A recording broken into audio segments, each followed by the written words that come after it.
years, but ain't nobody stopping me. That's how I go when you pay for them shows and you study that pimp biology. Oh, shit. 2019. I know it's crazy. I'm here. I know. Everybody calm down. Everybody don't freak out. I know this is not a dream. This is not an illusion. This is Dead on Dave Live. We're back on YouTube. Now, nothing kept me from YouTube other than me not wanting to be here for the most part.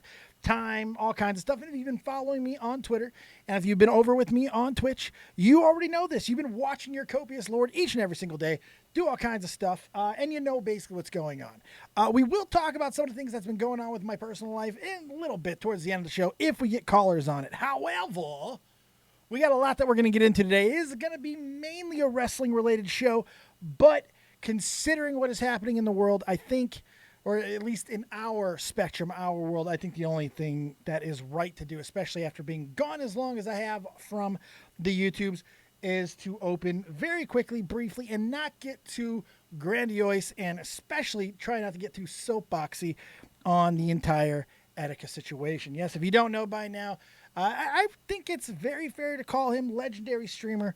Etika has taken his own life, and there is a firestorm of things.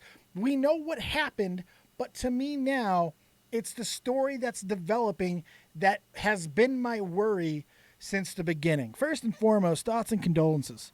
Thoughts and condolences to Etika's family. I mean, those are the people who are suffering the most right now. Anybody who knew him, anybody who actually had interactions with him and all that, those are the ones that are suffering. They're the ones who are going to be, for the rest of their lives, trying to figure out why this happened. And maybe they'll go as far as cast blame. Maybe that will happen. Maybe we're going to find out more things that went on. There is a very good chance we're going to get all of that. That we're more things. I think this story is only beginning. And because mainstream media has already decided to dabble in, and I would argue write some hit pieces on some YouTubers, including Killer Keemstar, which there is some out-of-bounds shit, no question, but I do think there is room for criticism. This is the one thing I kind of want to touch on with the whole Keemstar thing. Before we get past all of it, before we get to the wrestling, before we get to the less important things, you know, the frivolous stuff of the world that doesn't drive everybody crazy. Well, wrestling drives everyone crazy. But before we do that, I do want to hit on this whole Keemstar thing, and I'll do that in just a second. Big shout out to everybody who's here. Thank you guys for coming back. I do appreciate you being here with me. Andre Corbiel, Bear, of course, Andre is immediately negative, which is, Jesus, not a shock there. Old School Matt, Luke Thomas, Spyoxys, Bear, Nick is not fat, Talk to Dome, Adrian Blom, Mr. Irish, there we go. Fake ass twat, the man, the myth, and the legend who did this very thumbnail that you saw today. All right, so again, before we get into the wrestling, let's just touch on this so we can get it out of the way. You know, the Etika situation, it's one of the worst things I think that we've seen on YouTube and potentially could get a lot worse. Right now, there seems to be this huge divide over Keemstar's role in everything, what he should be held responsible for, what his responsibilities are, all these type of things, morally, legally, whatever. Let's get right here. Legally, Keemstar's fine. Keemstar is absolutely fine. You can wax colloquially as much as you want. You could say sayings, especially when you open up the context of what he was saying. He did not tell Etika to jump off of a cliff. That's not what was said. That's not the context of the story. It's a little bit different. Now, it's still fucked up to say in hindsight. Absolutely. Hindsight is 20/20. And this is my take on it. This is why I do cast some blame towards Keemstar, but not for Etika's death.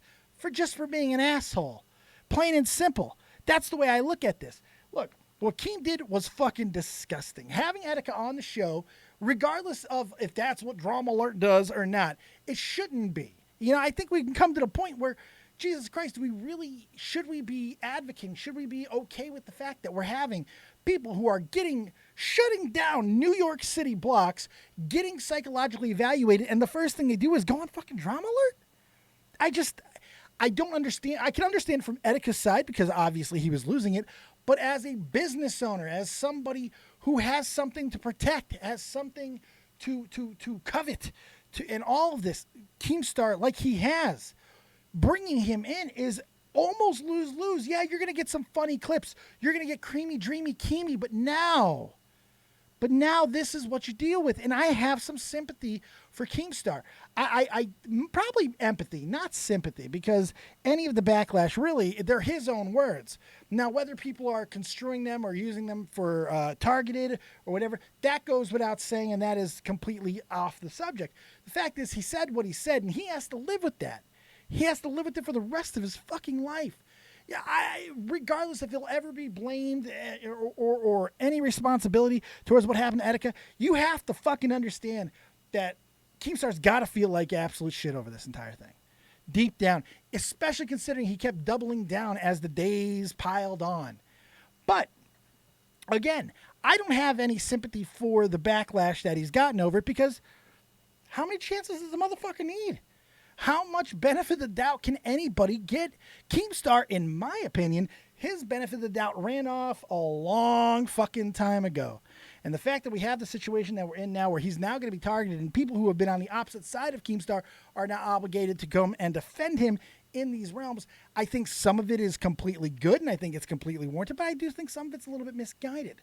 Because while we can defend the fact that there's no question, legally, Keemstar did nothing wrong, I do not think that he's going to get in any sort of trouble over the situation with Etika, although I have been told that there's been some change in some laws when it comes to language stuff, very similar to some of the stuff in the UK that have taken place in some states. Now, I have not looked this up as much as I should quite yet, because I haven't decided I'm going to go dig all the way into it.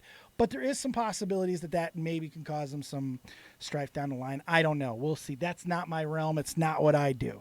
But I do think it's important every now and then to put things into context and the proper perspective. If you want to hate Keemstar for this, I don't think there is anything wrong. And honestly, I don't think anybody has the right to tell you not to. I really don't. If you feel that the Keemstar is maybe not responsible, but certainly morally fucking wrong in this situation, I have no problem with that. I don't think you should attack him. I don't think you should tweet him. I don't think you should make the situation any worse. But if you have that opinion now and you're not going to watch anymore for whatever you're planning on doing in your protest, I think that's more than perfectly fucking fine. I really do. I don't think we have to get to the point where Keemstar should not be criticized. I don't see that, because he did create his portion of the situation, and he continued to double down on it as it's been going on. So that's about all I want to touch on that, other than saying, if you guys are struggling in any way, shape, or form, look, you can contact me. I am not a professional in any way. I'm going to fucking get you in touch with some help. That's what I'm going to do. As soon as I find that your problems are beyond that of, hey, how you doing, I'm going to get your ass some help. I'm going to tell you exactly where you should go. Go get some help. Find that help. And it's okay. It's okay. It's not... everybody's fucked up nowadays. For the last 15, 20 years, America especially, but the entire world has done a really good job of letting everybody know that we're all fucked up. So we are. We're all absolutely messed up, and we all have issues. We all have struggles. It's okay to struggle. It's okay to struggle. You're not a bitch for struggling. You're not a bitch for going to get help. You're not. You're not. So don't let it get to that point. Yeah, I heard about J Station going on Tommy's show tomorrow. That's going to be an absolute train wreck. J Station's not a good guy. It's going to be fun. Oh my God. He's just going to own it. He's just, every ab hominem, every bad thing that's said about, he's just going to be like, yeah, that's all he's going to do. I don't even see him trying to defend it. It's going to be interesting. But anyway. All right. So the title, all that stuff, we got to talk about it. We got to do it. We got to jump into it, because this is honestly one of the bigger things that have happened in wrestling in quite a while. You know, I mean, Jesus Christ. Now, let's back up just a little bit. Tiny bit. We're going to rewind just a little bit here. Wrestling has been a maligned thing for me over the past year. Lots of things that have happened have turned me away from wrestling, and it's happened on the internet. You know what I mean? It's happened on the internet. It's happened with the wrestling fan base and some of the new movements and the pressure and all these things that have been put on to different entities. And now it almost feels like, because of the fan base, because of the way the wrestling fans have responded, AEW has almost shifted course to go into a full-blown war with WWE. At first, it didn't seem like that was going to be the case. At first, you know, after Cody and all of them turned down the WWE deals, it felt like it was going to be amicable. And then, bam! It's all fuck WWE. I mean, they're basically holding their dicks out and pissing on WWE logos as they're coming down to the ramp. That's how crazy it's gotten. And it's really driven me away. It's given me a lot of pause. And aside from that, I'm just simply not enjoying wrestling almost everywhere in the world. I'm sorry, I'm finding deficiencies. Professional wrestling is changing from what I consider professional wrestling to be. And the internet has something to do with that. The times, the technology, all have something to do with changing things. And that's completely fine. But it's definitely turned me away. Now, recently, over the past couple of weeks, I've been watching a lot more WWE, and I've been watching some of the other products as well. And I've been getting a little bit more energized, a little bit more juiced up, because I'm seeing things going in directions that I like. Some things I don't like. There's a lot of stupid still going on, but still, lots of good stuff happening there. So before we get into the big topic of what's happened today, which prompted me out of this retirement, let's give it a little bit of love because I saw some good names, and I do want to read the chat. We will be taking calls. Phone lines are open. Discord is open. Get in there if you want to call in. I see my man Tiny Hole Timmy, dude. My guy. I think it's been a long time coming, man. People were just looking for a reason to flip out on him, and with that being said, I think by the end of the month, people have forgotten. I don't know if you're right on that one. This is different than any other situation, including his big famous whatever with not Total Biscuit, whoever it was, who the big one that everybody fucking remembers with Keem. I think this is a much bigger situation than that. But we'll see. Again, Tiny Old Timmy, man, Dave, how have you been? I've been missing these streams. Well, I've been live every day over on Twitch. I did miss about 2.5 weeks here recently, but for the most part, I'm live every day on Twitch. I just haven't been able to come here, and the main reason is because I just don't feel like I have anything to contribute. Lately, I just haven't. I don't feel like my voice is going to contribute anything. I don't feel very strong in a lot of my opinions. I don't feel like going to the mat for many things. I don't feel like going into drama. And it's because my own personal life has been a fucking living hell for the past, year, maybe even longer. But it is what it is. But we're continuing on. And I know that this is the fucking best place for me is to be back with my Mush Puffs. So we're going to try it out on YouTube. But as long as you guys are here and you want me to be here and you want to be here with me, then I will be with you. And thank you, Leaping Lizard Basherverse. There's my guy. Okay. Cactus Eastwood, WWE's PG content is crap. I want to address that real quick. I don't even see anything PG about WWE in quite a while. Like this whole PG, I think that is a weak argument to continue to hold on to because they're getting way, way, way more edgy. And if you've been noticing the last couple of weeks especially, I've been noticing at the very least that they seem to be taking the restrictor plates off of some of the athletes. Not everybody, but taking the restrictor plates off of some people and allowing a little bit more of a stiffly worked match. I mean, there's small things. There's also been some failures like the 2 out of 3 falls stipulation because they don't want wrestling happening during commercials because somehow it will make them more legitimate like other professional sports places because they have no sports going on during commercials. So wrestling shouldn't have sports going during commercials. That's stupid. It's fucking dumb. But anyway, it doesn't work for me. But still, they're trying. I see movement. And with today's I don't know how you could say, even if you don't think there's going to be any movement on this, if you don't think there's going to be any change, if you don't think it's going to do anything, whatever you think of the outcome potentially, there is no question the potential of Heyman and Bischoff coming back in this capacity, basically being the creative manager of both Raw and Smackdown. I don't think there's any question that you can look at that and see the potential. And exactly what 1K just said is one of my bigger problems about the entire thing. And this is exactly why I've gone away from the wrestling community so much, because you can't win. The biggest criticism that I've seen since Eric Bischoff and Heyman has been announced as the new executive producers, creators, whatever, of Raw and Smackdown is, well, they're desperate. WWE is getting a look. Fuckos. They're not desperate. They're like, maybe it looks that way, but I just don't see it.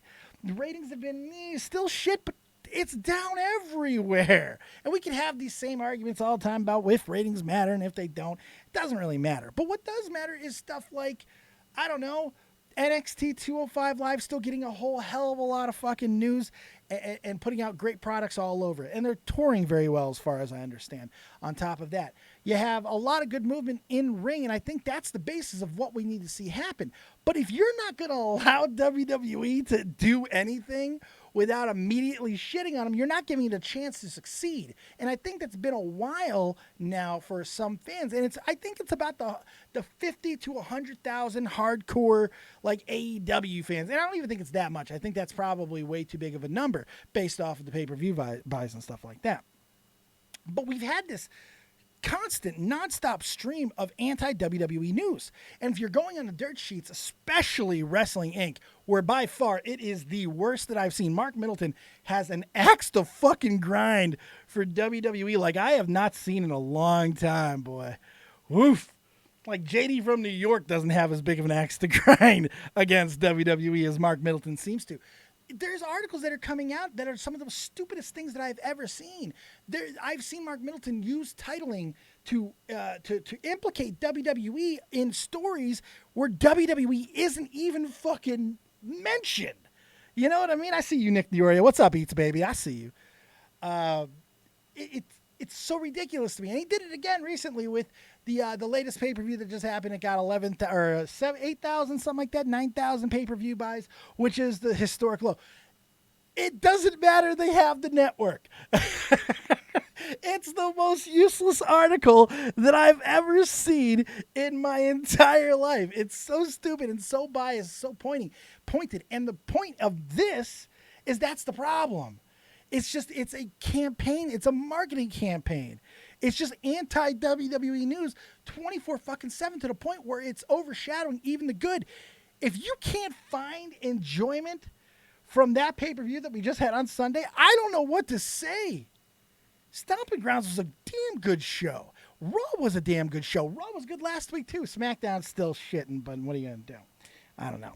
1K, I personally feel like AEW made me not want to watch WWE. Really soured on them after Double or Nothing. Well, considering the entire show was a hit piece against WWE and a big fuck you, I can understand that sentiment, but I don't have that hatred towards WWE. I never have.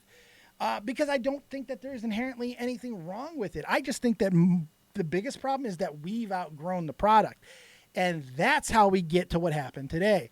Eric Bischoff and Paul Heyman. These guys are not brought in for any other reason than to adhere to us. They are here to give us what we supposedly want.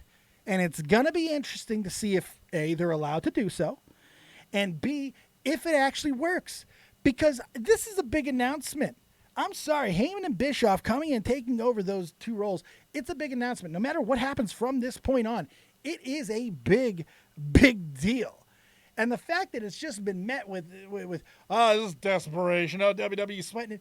Their fucking stock is still trading at $75, and I guarantee this announcement is going to push it into the fucking 80s, maybe even back into the 90s. The fact is the Fox deal is coming, and once that actually sets into play and WWE gets back on Fox, I think there's going to be a huge shift, tectonically even, if WWE is able to start capitalizing on what the wrestling fans, the hardcores, even though they are the lesser pot of money when it comes to wrestling audiences, you still need them. And we've seen that. You need them for social media.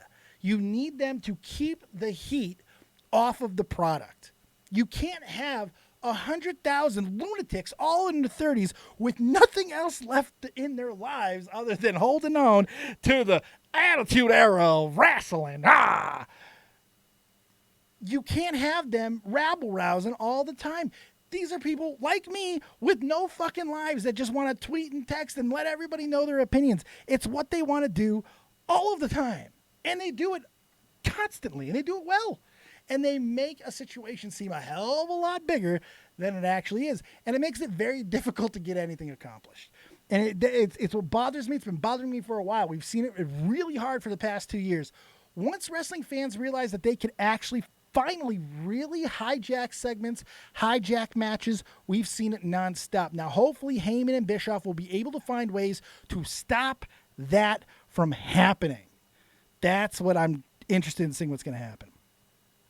Leaping Lizard. Yeah, well, people are thinking that Heyman and Bischoff are going to get WCW, ECW. I'm just worried we're going to get December to Dismember in 2010's Impact.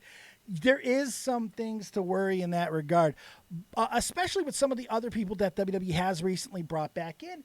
But these were successful times for the WWE. Even the failed ECW experiment, there were some very successful times in WWE as a whole at that time.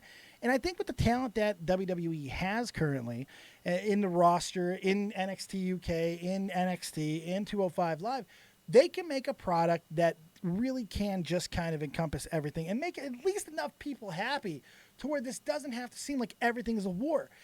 AEW, I feel, is doing itself a disservice. I think the fact that WCW, or that well, that's really pretty accurate. WCW, AEW is so hell bent on letting everybody know that WWE is the bad guy.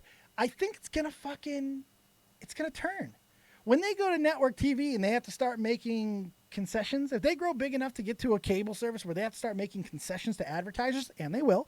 The cons know this, by the way. They're going to have to. They have to do it in the NFL all the time. They'll have to do it as well in wrestling, probably even more so. And what if this just happens? They go to TV and they simply don't draw any ratings. And I think there's a very good chance of that happening. I mean, look at everything that's gone down with TNA and other wrestling enterprises recently, man. Nobody can find a home. You know, that nobody can find a legitimate good home because everybody fucking thought that because all the money that was being thrown out at WWE from Fox and USA somehow meant that the market was ripe and fresh for new stuff to get moved in. That's not necessarily true. At least not for a new brand or a failing brand. Say what you want about the quality of WWE. The fact is, they're one of the most successful stories in the history of our country. You know what I'm saying? WWE is a massive success story. Yeah, there's a lot of things that may not be too pretty about WWE, but that goes with the wrestling industry. And I just don't understand why we're suddenly getting to this point where AEW wants to front the whole idea of changing the industry. And maybe some things do need to change, but it's not going to change without change. Actual change. And it's going to be interesting to see how the boys respond to that when it's in effect. And this is another reason why Bischoff and Heyman make a lot of sense, because I think they're going to at least be looked at as two people that have handled both good and bad situations that almost nobody else has dealt with in the past. They've had incredible success. They've had incredible failures. They've both now moved into incredible successful portions of their careers because of the things that they've been able to learn. And as Cactus Eastwood just said, Triple H is still running NXT. Now, we don't know how the dynamic is going to be with Triple H being that big centerpiece for Vince McMahon that he's supposedly been for the past couple of years. How does that affect anything? Is there going to be a power struggle? Are people going to start worrying? I honestly think it's going to be opposite. I think the most relieved man in the world today is Triple H. Triple H is breathing a sigh of fucking relief because he doesn't have to deal with this anymore. He doesn't have to, either like the whole Raw and Smackdown debacles each and every day. He doesn't have to see those things. It doesn't have to be his problem. He can downshift into talent development. Maybe start helping that transition. We need a guy who handles the people from NXT, the people from 205, and handles their transition over to WWE. Because that has clearly not happened. Not one time. There's been no transition unless Triple H has already been there to handle some of his more high-profile guys, the Ricochets of the world and such like that. But so many fall between the cracks because we don't have anybody handling and getting them acclimated to the new lifestyle that's going to be WWE. These guys don't have a chance, most of them. They go up there and they're fillers. That's what they're supposed to be because wrestling needs fillers. Wrestling needs guys that chase our truth throughout the arena. They always have. They need them. I don't know. Nick Aswell, come on, Dave. Connor and Victor are the future. I think it's very possible the Ascension could still fix it. I believe in the Ascension, man. How can you be that hot in NXT? And, real simple. No focus on tag team wrestling on the main product. So there you go. What needs to happen is really simple, and this is where Bischoff and Heyman really can thrive, is bringing the balance.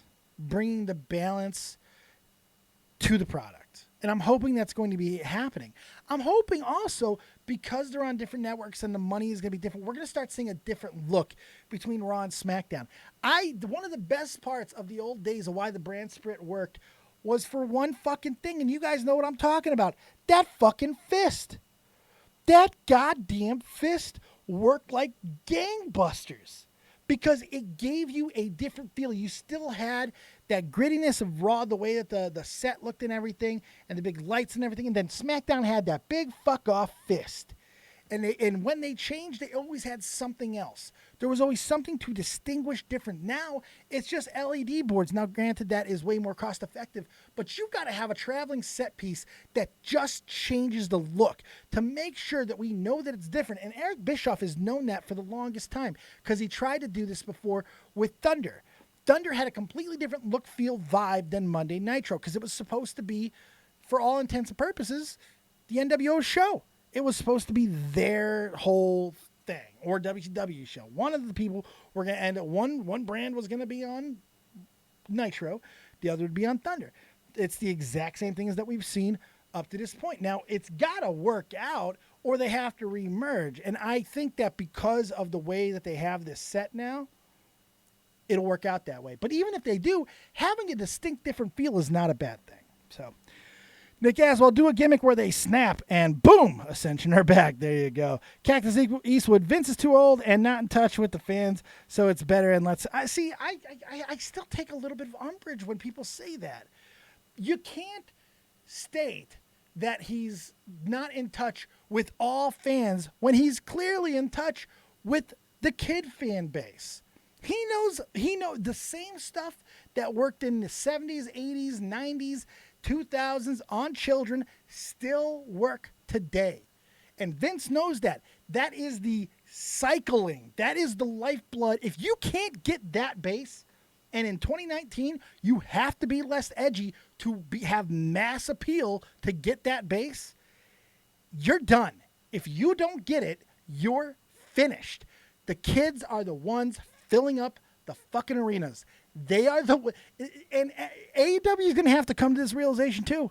They're going to run into this wall because when the shows start picking up and there's more shows that they have to do, they're not going to be able to continue to rely on wrestling fans coming across country, coming across the globe and treating every event like it's their version of WrestleMania. Because I think that's what's happened so far. When it becomes more stable and more things happen, it's going to be more and more difficult to draw those fans because they're going to run out of money. But kids, there's always kids. There's always kids. Just saying. Internet Unwind, they won't change the set much. It's too easy just to put them on the same screens. Hopefully they could change their branding, though, for sure. Well, I understand that it's so much easier, and that's why they probably won't change. But because they're changing networks, it gives them a perfect opportunity to do so without looking like they're trying to do it. You know what I mean? It could be a rebrand without being a rebrand, or relaunch without announcing it. And it could just be something special that distinguishes. And I wouldn't be surprised if they did something in that likeness. Because if not, then where is the change? Now, there's a very good chance there won't be any change. We're not going to notice any difference. There's a very good chance of that. But maybe there'll be a huge difference. Maybe we're going to start seeing a lot more out of some of the character developments and some of the stories, because that's the biggest problem. I think everybody can agree with, and this is not just a WWE problem. This is a world wrestling problem. That we have the greatest athletes that we have ever had in pro wrestling. Bar none. We have more of them. We have more elite athletes. There's more. There's more. They're better. They're faster, stronger, bigger, smaller in some cases. The talent is there. But I have continued to fight this for the past decade, and I will continue to do so. There are no big superstar personalities. There is still not one person in the entire world, not a Kenny Omega, not an Okada, not a Chris Jericho, not a Cody Rhodes. Not one of them is a Rock, Stone Cold, even Triple H, Kurt Angle in his heyday, Undertaker. They're not them. Not the personality, not the whole package. You know, Jesus Christ, The Rock, for as great of an athlete as he is and always has been, he never was a great wrestler. His fucking finishing move was a goddamn elbow drop. For fuck's sake. He's Hogan. The Rock is more comparable to Hogan than anyone ever wants to give it credit for. It was the personality that got these people over. That's what was the thing that was bringing people to it. You know, the wrestling was secondary. Oh, look what happened there. But, it's the guy who brings me in. It's these top-level stars. We don't have them. They don't exist. Dean Ambrose, no. Seth Rollins, no. Roman Reigns, Drew McIntyre, no. Braun Strowman, no. None of them. They just don't exist. Probably one of the closest is Adam Cole. I got to be honest. Adam Cole is one of the best packages I've ever seen in wrestling. Bar none. But he's small. And he's smaller than Shawn was. And it's going to be a problem because he already draws comparisons. Good, but he's absolutely incredible. But I think that's about as close as it gets. We don't really have a lot of people. Velveteen Dream. Velveteen Dream might be the stopgap. That might be the guy. And he is going to be a dude that someone like Eric Bischoff or Paul Heyman is going to be able to utilize in a really good way. So I think there's a good possibilities there. Cactus, WWE okay just as long as they don't hire Russo. I don't think that's going to happen. I think that is safe. Leaping Lizard, Dave wants to get fisted once again. You know it. Fake, I agree, Dave. Just changing up the look and sets would make the show feel a lot different and fresh. Absolutely. And they're going to have to go to those things eventually. Nick, 20-year-old is great, but 2 kids and their parents, that's WWE mindset. Hell fucking yeah, Nick Aswell. There you go. C-Man, oh hell yes, I'm dead on Dave Live. Nice, you know it, baby. It's good to be back.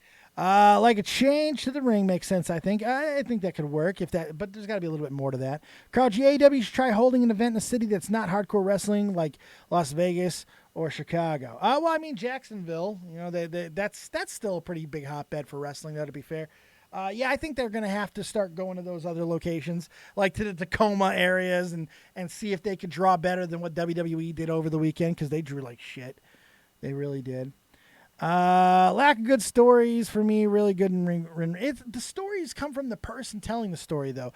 The stories, all creative has ever done in wrestling is give wrestlers an idea of the direction to go. And then the really great wrestlers, I wish Andre Corby was still in the chat, because I know that he would corroborate this. The really great wrestlers are the ones who take that idea and find a way to attribute it to themselves to make it accessible to everybody. That's what works. That's how it goes. But you got to have that guy to be able to interpret that.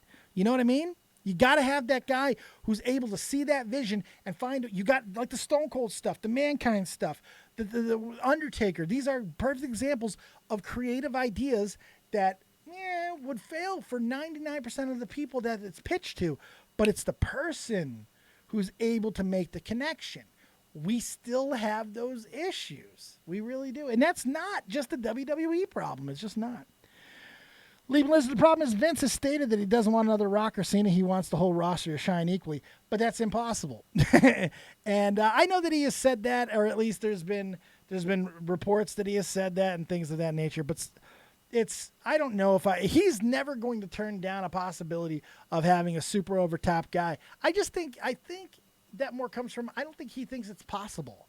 Cena's the closest, and I don't even know. Well, Cena's just on the same level, I think, as every other great that we've talked about. Reigns is not going to get there. Even cancer can't help get him over for more than a couple of months. Now they had to bring The Undertaker in to try to help him. I don't know. He's definitely starting to get the bad results. Carl G, Adam Cole is the most complete package since HBK. I agree.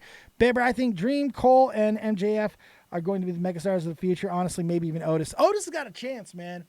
Otis is going to have the career of a guy like R-Truth. He's going to do some great matches. He's not really going to be known for them. He's going to entertain a lot of people. Otis is a hell of an entertaining guy. Let's see. Team Maker, they won't. It'll be all easy wins for them. I don't know what that means. Cena is finished. I don't think Cena's finished. In fact, he just said today that he's just getting started. He'll be returning to WWE at some point. Fake, there's a reason why people still pop big for guys like Taker and Triple H. Yep. Nick Aswell, I think it was Cornette, but someone said WWE is going to have to push guys soon because Fox and USA will not want their big names going on other shows. Yeah, that's probably the biggest failure that I've seen from the wild card rule and everything that we've seen over the last couple of weeks. Why are we getting Kofi Kingston? Now, you know what? I think I just answered my own question. And that's if And that's if that they are actually able to do it. They're inundating them now so they don't have to over-inundate later. That's how I'm feeling about this. If they're like, you know what, we got a few months until we're moving to Raw. We're moving SmackDown officially away from Raw. Let's get these guys on both shows as much as humanly possible. So whatever we decide to do with them on which brand they're going to be when the shows do go to different networks, everybody's going to have that equal footing and being able to be seen. And hopefully, I think that's what they're thinking, that they're going to be able to translate that over, and it's going to help bring people in and watch. Kofi's been on Raw and SmackDown. Oh, wait, now Kofi's not going to be on Raw anymore. He's going to be over on SmackDown exclusively, so that's where we got to find him. Now, that could be wrong. It's very possible that is 100% wrong, but I think it makes sense to me. You over-inundate now while you can, so you don't have to in the future. Maybe that's why. I don't know. We'll see. Zanta Claws in the house. Whoa, YouTube. This feels weird, doesn't it? I know, right? It's so crazy. But we're back here. I'm going to try to be back here a little bit more frequently. Definitely when we have things like this. Interviews are coming back. By the way, Trivia Night is coming back. A little bit of Trivia Night. We also got the phone lines open. If you want to jump into Discord and talk to me, feel free to come in there because I'm running out of things to say. We'll turn this over to you, and we can talk about whatever you guys like. And then if not, we'll get the fuck out of here. We'll get the fuck out of here. Maybe I'll go back to Twitch. I don't know. Bear, the best part of the wild card rule is when Roman is on Raw and not on SmackDown, even though that's his actual brand. Yeah, I know, it's really weird. Twat, I really hope that the wild card rule goes away once Heyman and Bischoff take over. Doesn't do anything besides oversaturate top stars and take away from TV time from others. I agree with that. But if you're doing it now so they can get those stars, at the forefront of people's minds, that's going to help going forward. Because here's the thing that I think we've also forgotten about champions, and while we're also noticing so many champions are the ones that we're switching between shows. The role of a champion is to get your challengers over, to get the guy that was below you to get on that same par, to make believable challengers for you and make it feel like there's an actual threat or there's a guy who's on your level. That's your job. So if you are more over now because of being inundated on both Raw and SmackDown, I think Kofi Kingston is probably the best example of this. When he goes and he starts having individualized feuds on SmackDown, they should feel more important now. Should. Now, my biggest thing, the one thing that I want more than anything else is Heyman and Bischoff to be on television. And mainly because I want them to kick the fucking McMahons off TV. Shane McMahon is making me want to go kick children in the face. Just because, because maybe Shane will hear it about this big fat guy walking around New Britain, Connecticut, kicking children. And he'll come and try to do something, and then I get to punch him in the dick. Because that's what I want to do. I just want to punch him right in the dick. Nick Aswell, what's the phone? Oh, are you ready for it? It's DISCORD. Discord. That's what's open. Get into Discord. Bear, seeing Shane for the entirety of every show is really getting old. I agree. Leaping right now, the only things I watch from Raw is R-Truth and Firefly Funhouse. Everything else is just too boring for me. I think that was true about a month ago for me. I checked out completely, but I got to be honest, the last couple of weeks of Raw have been really good. Really, really good. And that fucking pay-per-view, Sunday's pay-per-view was great. It was really good, man. I've watched it a couple times now. It was really good. Bear, nobody can get Baron Corbin over. I don't know if that's true either. Corbin's got a really strong heat. Really strong heat, and he's almost got X-Pac heat. It's almost real heat, and which is not a good thing. But I think Corbin has kind of saved himself with that last performance. And I like the idea of the winner-take-all. I do feel like we've had too many winner-take-alls, and I do feel like we've had too many 2 out of 3 fall stuff. And I hope that it's going to calm down a little bit. But I like this concept. I like the idea of because one of my biggest things over lately has been how the WWE just dropped the women's stuff after WrestleMania. Like nothing mattered. It went back to almost 30-second matches almost. We were getting 1 or 2 women's segments a show. And now they're trying to integrate both the men and women back into the main focus. And I like that. And they're doing it with new people, Baron Corbin and Lacey Evans. They're taking on a real-life couple. There's some intrigue there. I think things are going in the right direction. This is why this news is so exciting to me. Bischoff and Heyman coming in, it could be disastrous too. Let's not forget the fact that it absolutely could be disastrous. This is going to be entertaining as fuck no matter what happens. It really is. Matt J. Hendricks, Mox versus Janela unsanctioned at Fyter Fest, aka bloody death match. Someone will die. Yeah, that does nothing for me. It does absolutely nothing for me. It makes me feel nothing. Like, I don't care. Someone's gonna get hurt. And to speak on that blood stuff, I want to read to you something real quick, which is fucking insane. There was an independent show over the weekend. Check this out. I want to read this. This is off WrestlingInc.com, even though I really don't like them. Fans who attended the Pro Wrestling Trainwreck Promotions Welcome to the Rec Room indie event on Sunday, June 23rd in New Albany, Indiana, may have been exposed, listen to this, may have been exposed to bloodborne pathogens and should be tested for HIV and hepatitis C. Yeah, go to those blood shows. Go ahead. Health officials has highly encouraged anyone who attended the event and was exposed to blood or bodily fluids to contact the Floyd County Health Department and get tested for HIV and hepatitis C. This shit happened. That's awful. Like, wow, what the fuck is happening? That's craziness. But yeah, so you can keep the blood stuff. No, thank you. Nick asks, well, why can't we just do commercial after the match? Or I don't know. It's really stupid. Bear, we need to put fake on Suicide Watch during Extreme Rules. Cornette has a great name for indie shows like that. Mud Show. That's crazy to me. See, I've never been a big fan of the ultra-violence. I never got into ECW back in the day. The hardcore stuff really didn't do all that much for me. I like the illusion of people getting hurt. I like the idea that they're not really getting hurt. And the fact that we don't have blood capsules or anything like that anymore, we're having actual bleeding, and they're getting more and more intricate in how they're cutting, and being busted open the hard way has become something way more popular. And you got all these guys who are like, I wrestle 17,000 matches a year. I'm the greatest in the world. And all these things that are arbitrary numbers that don't really matter, that are only fucking leading to more problems, in my opinion. I don't know. Team Maker IWA, is Ian Rotten doing shit again? I don't know. But I don't even know who was involved with it.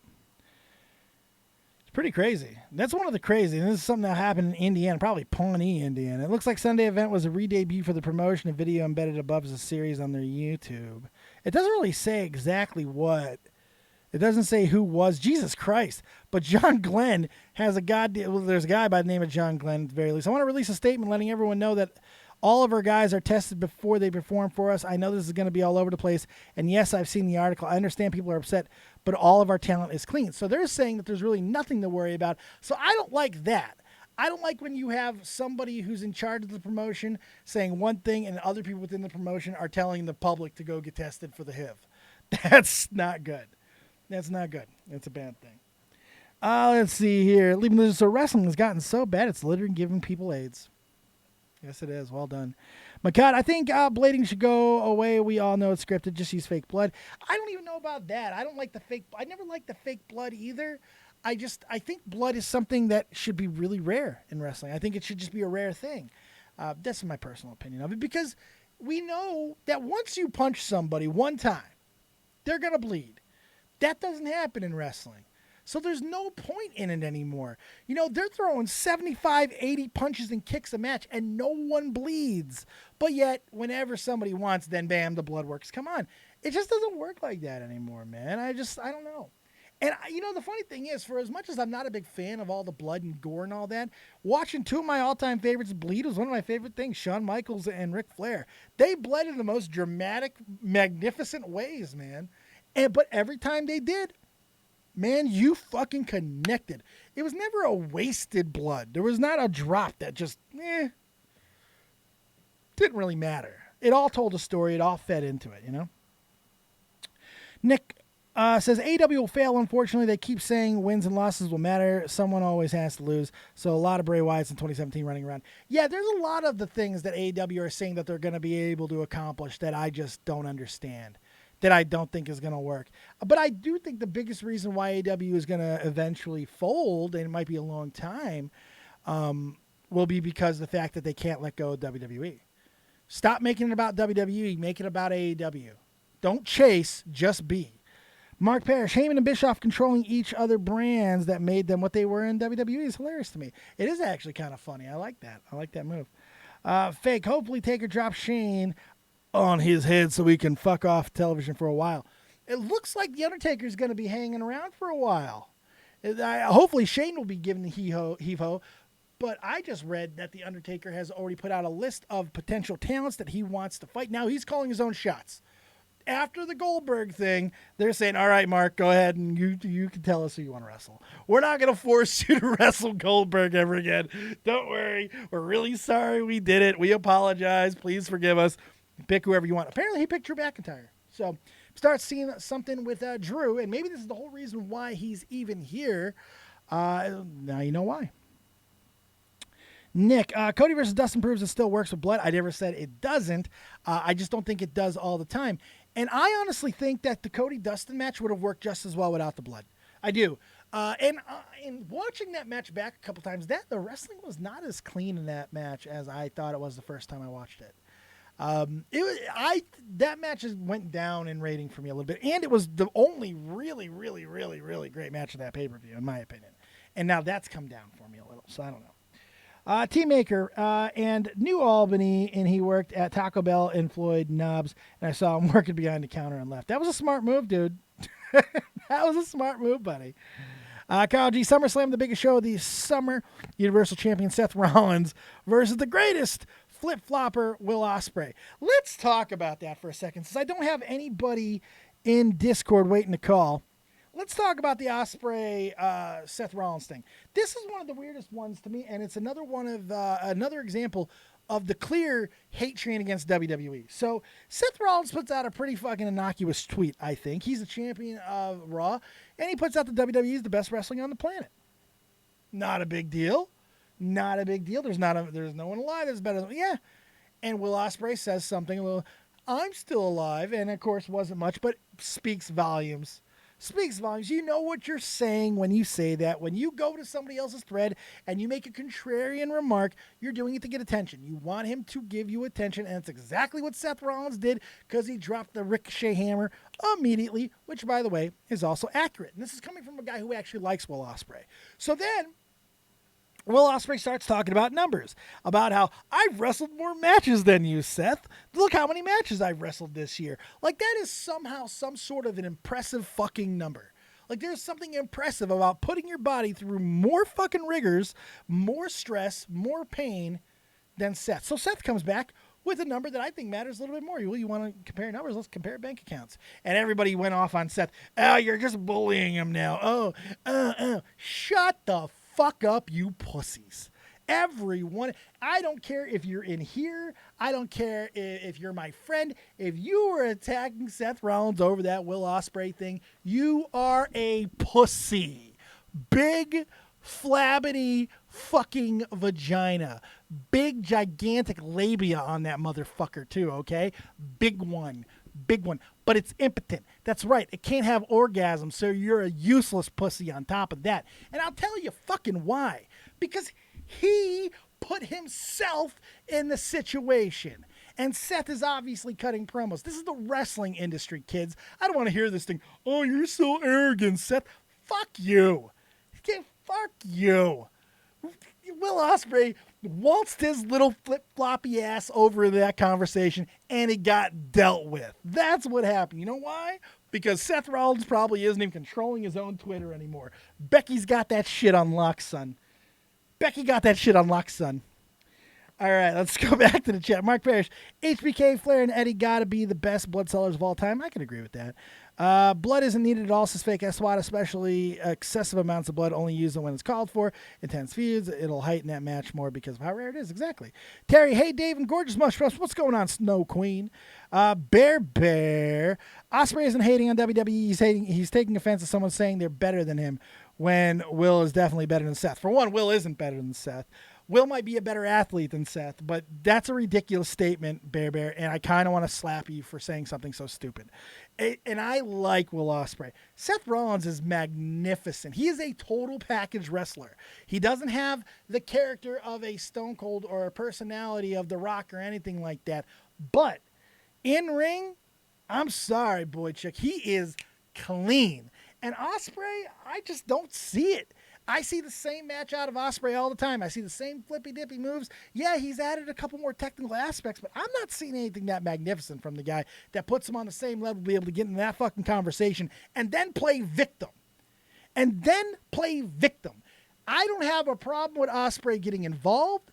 I don't have a problem with Ospreay speaking back to Seth Rollins. If Seth Rollins wants to put something like that out there, he is open to criticism. But it's when you start playing victim, and that's what Ospreay did too. You go back to that thread, and he started going, you want to do this? Shut up, bitch. You came into this fight. Now, if I want to knife you, I can fucking knife you.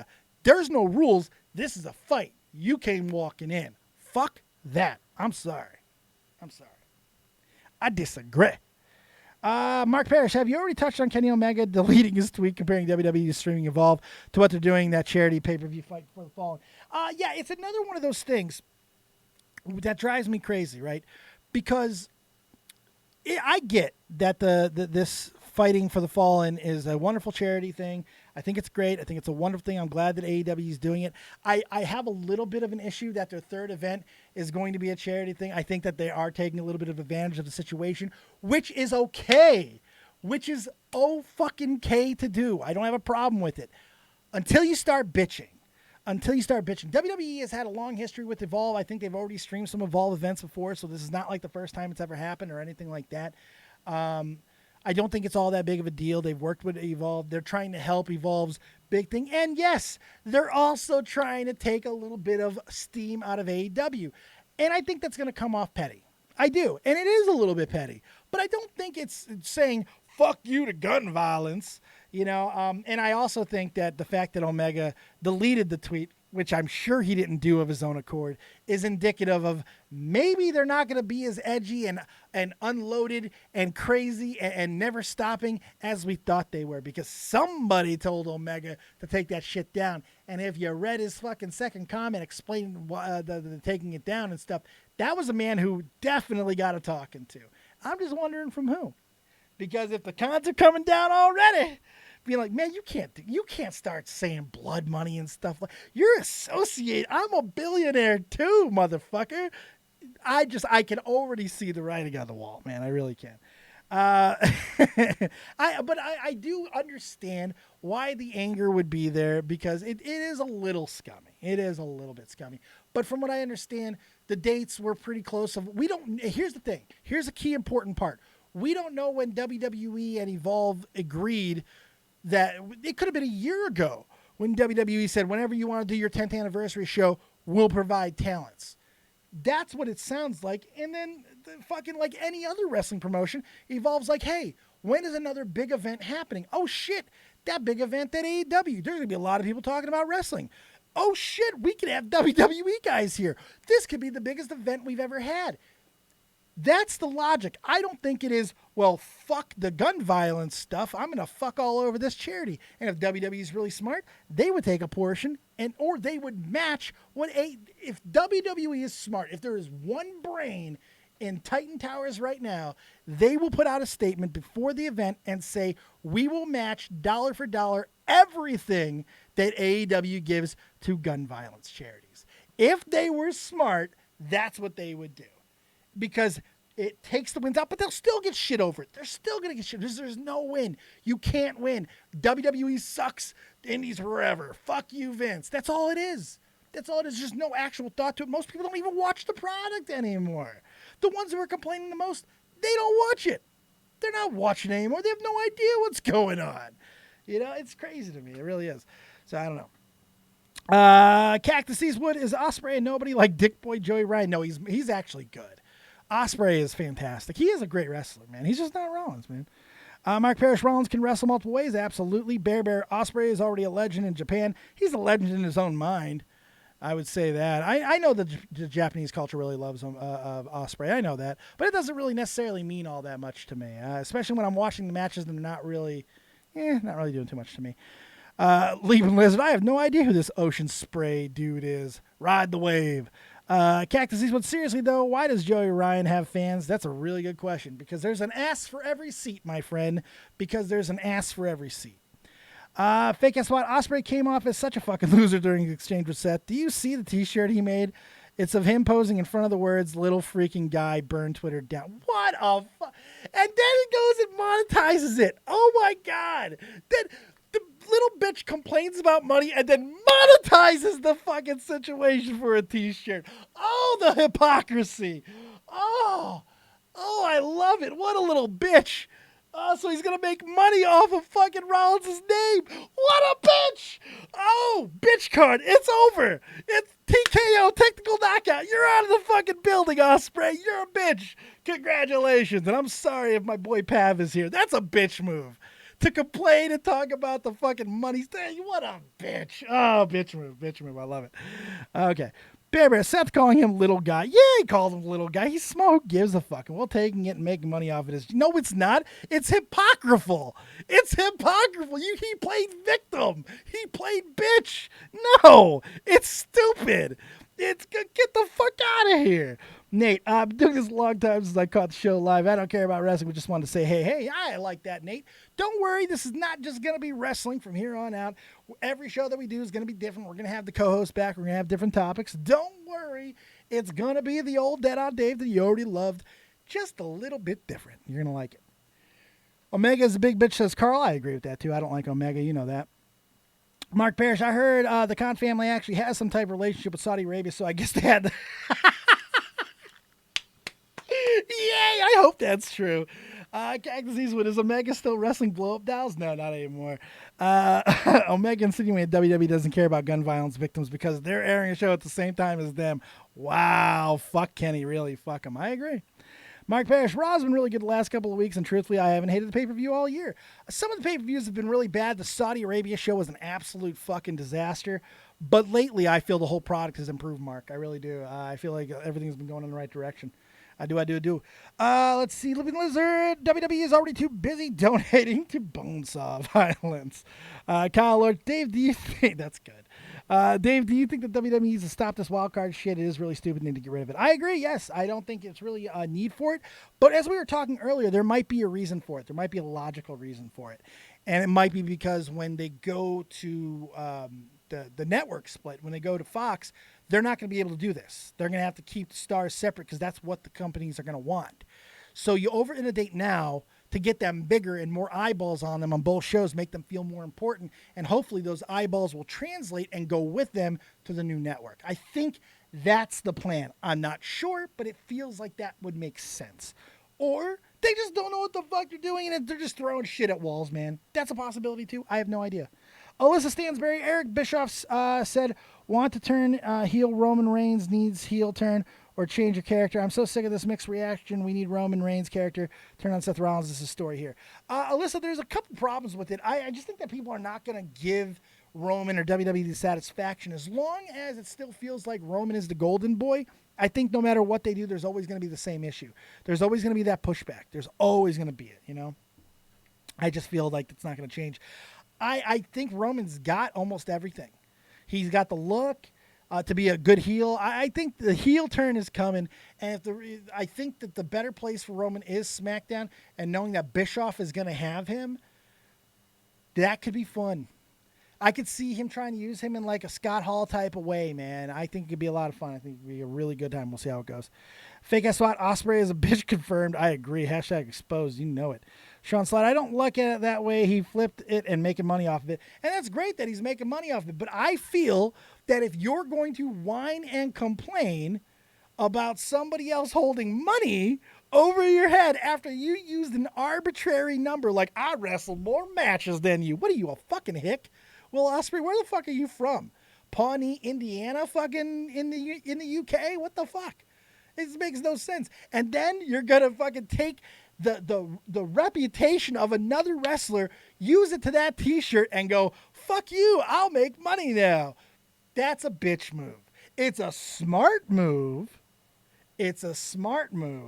But it's a bitch move. Yes, they're not mutually exclusive. Bear, the Saudi show was a special kind of bad show. Yeah, it was. Ain't no sugarcoating that one. Fake, yeah, let's all forget that Chris Jericho willingly went to Saudi Arabia for the greatest Royal Rumble. Kenny's a fucking idiot. I hope WWE runs a charity for gun violence victims just to spite him. Me too. But we can't talk about that. We can't talk about how other things already happened. I mean, you can't do that. It doesn't work. Collar. So, Dave, do you think WWE will get rid of the draft because of them being on 2 separate networks? No, I think the draft will be more important because they're on 2 separate networks. I think that if they want to go for a ultra big feel of sports, having frequent trades or at least some sort of trades between the brands, and I think they really should get 205 Live and NXT and all that involved. I like the idea. We started seeing established stars go back to NXT. I'd like to see more of that. I'd like to see slumping stars who aren't getting a lot of TV time. I'd love to see Bischoff or Heyman or somebody go up to him, approach him backstage like a No Way Jose. Hey, man, this hasn't been working out, man. Let's get you back to another area and see if we can work on some of the things. We're going to bring up this guy, and then it'll be a trade that way. I think they could do stuff like that, and it'll work out. I think it'll work out. Let's see. I heard the Khan family also supported Trump. Not sure if that's true or not, but it's hypocritical as fuck because I feel like they try to paint WWE as a stereotypical conservative. The Khans haven't. I haven't seen the Khans do anything. I haven't seen the Khans take one shot. I've seen the Khans talk about why they think their product will be different from WWE, but I haven't seen the Khans criticize Vince McMahon or anything like that because they're probably in the same bed. And they understand it. It's probably why they put the kibosh on Kenny Omega's bullshit. More than likely. Fake. The same Chris Jericho was probably going to be AEW's world champion next month, so WWE is evil for taking blood money, but Chris is just fine. Whatever, that shit and company is a bitch. Jericho went there before they killed the journalist. It's not like that's the first thing that Saudi Arabia's ever done that's questionable. WWE was already getting shit before that happened in the first place. I don't think that really matters. Saudi Arabia is a hotbed for injustice in a lot of fucking ways. So Jericho going in granted, it's a lot worse after the fucking murder of that journalist. There's no question. And WWE probably shouldn't have gone, but at the same time, you're obligated to continue to work forward and work past. And we've seen enough of a change. I would have liked to have seen the women wrestle on the last event, although it's highly rumored they will be wrestling on the next event. And that, if they're able to do that, they're able to get women on the show within the first five or six shows. That's a win. That's a win. Is it a 100% win that's going to change Saudi Arabia? No, but it's not. It's not our country. All we can do, if you're going to work within them, you're going to have to do the best that you can. Some people are going to accept that, and some people are not going to accept that. That's just how it is. Tony Khan's a smart guy. He's not going to try and start some shit with WWE when they haven't even started on TV yet, or whatever else does is on them. I have a little bit of an issue with that because when you have your president and vice president, the 800 vice presidents that AEW has right now,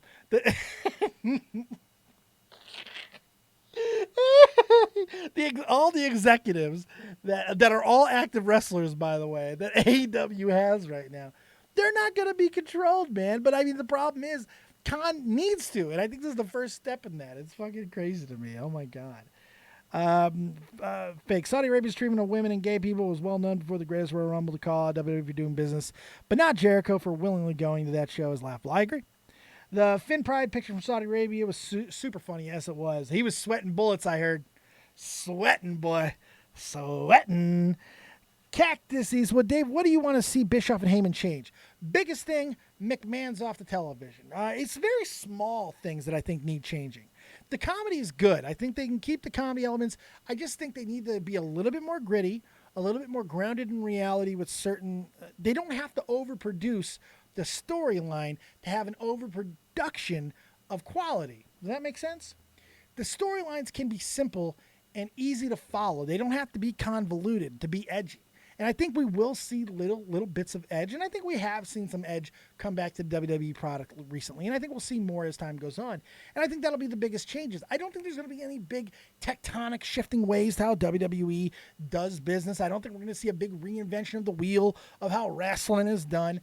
At least I hope not. I feel like WWE has already been influenced enough by AEW, to be honest. Making changes that are more sports related and all that. But I think that's also part of Vince and his he's got a hard on for making a sports league, man. Vince has wanted a real sports league forever. And what the funny thing is, this relaunch of the XFL, especially because of the failure of Alliance Football, it's got a little bit of a chance. The XFL took their time. And they seem to be setting... there might have a couple of seasons in them. I don't know. We'll see what happens. It's still going to fail, but I don't know. It's got a better chance. Mark Parrish, vice presidents and executives talking shit about WWE in my eyes is almost just as bad as if the Cons did it themselves. I agree.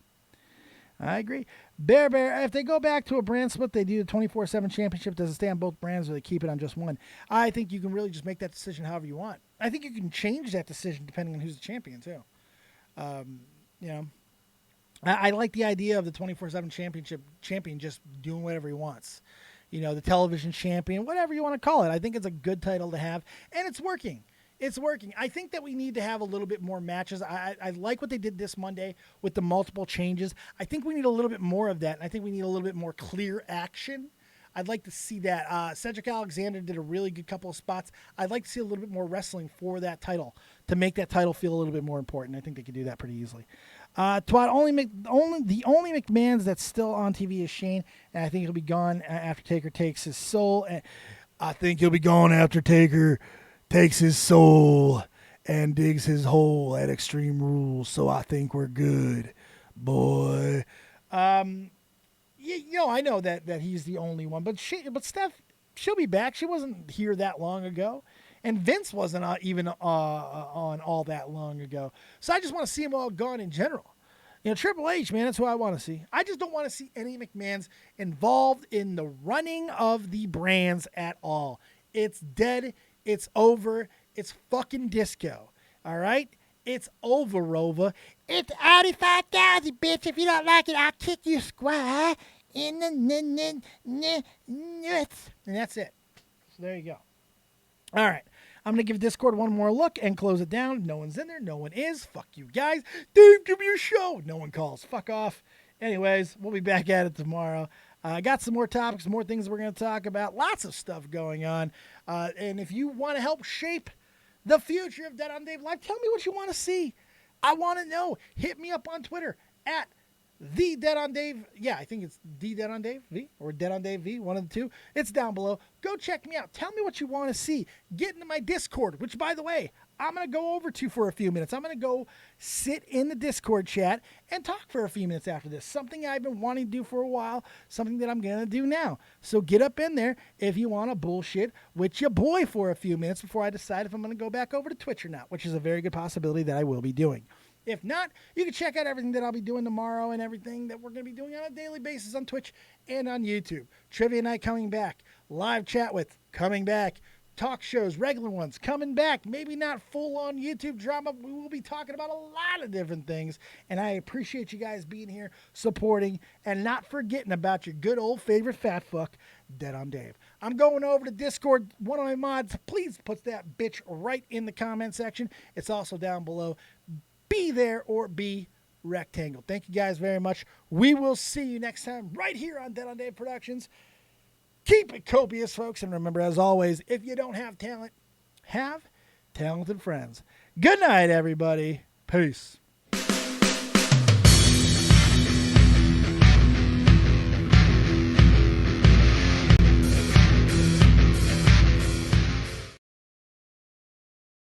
Dave is awesome. Dave is awesome. That's fucking right, I am. Peace.